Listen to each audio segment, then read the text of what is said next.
আসন্ন টি-20 বিশ্বকাপকে সামনে রেখে বাংলাদেশ ক্রিকেট দলের স্কোয়াড গঠনের প্রক্রিয়া চূড়ান্ত পর্যায়ে। নির্ভরযোগ্য তথ্য ও সাম্প্রতিক পারফরম্যান্স বিশ্লেষণ অনুযায়ী ১৫ সদস্যের স্কোয়াডে ১২ জন ক্রিকেটারের জায়গা প্রায় নিশ্চিত হয়ে গেছে।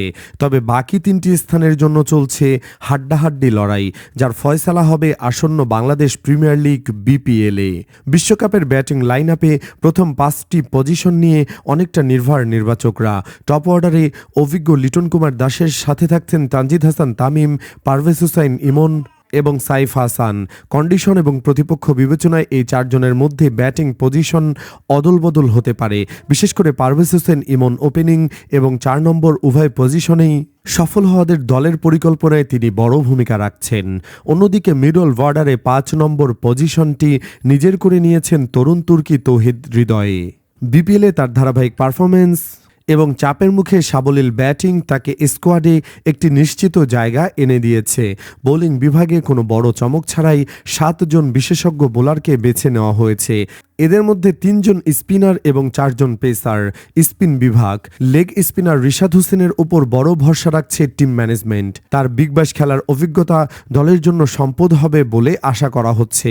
তার সাথে থাকছে অফ স্পিনার শেখ মেহেদী হাসান এবং অভিজ্ঞ নাসুম আহমেদ। পেস বিভাগ বাংলাদেশের পেস অ্যাটাক সামলাবেন অভিজ্ঞ মুস্তাফিজুর রহমান ও তাসকিন আহমেদ। তাদের যোগ্য সঙ্গী হিসেবে থাকছেন উদীয়মান তানজিম হাসান সাকিব এবং বাঁহাতি পেসার শরীফুল ইসলাম। স্কোয়াডের ১৩তম সদস্য হিসেবে অলরাউন্ডার মোহাম্মদ সাইফুদ্দিনের পাল্লা সবচেয়ে ভারী।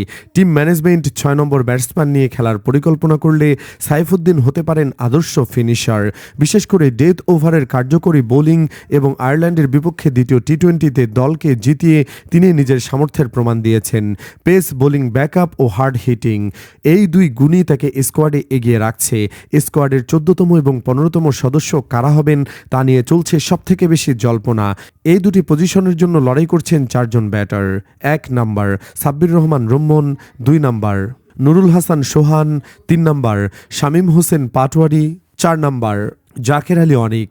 এই ৪ জনের ভাগ্য এখন পুরোপুরি নির্ভর করছে বিপিএল এর পারফরম্যান্সের উপর। বিশেষ করে হার্ড হিটার সাব্বির রহমানের জন্য এটা এক সুবর্ণ সুযোগ।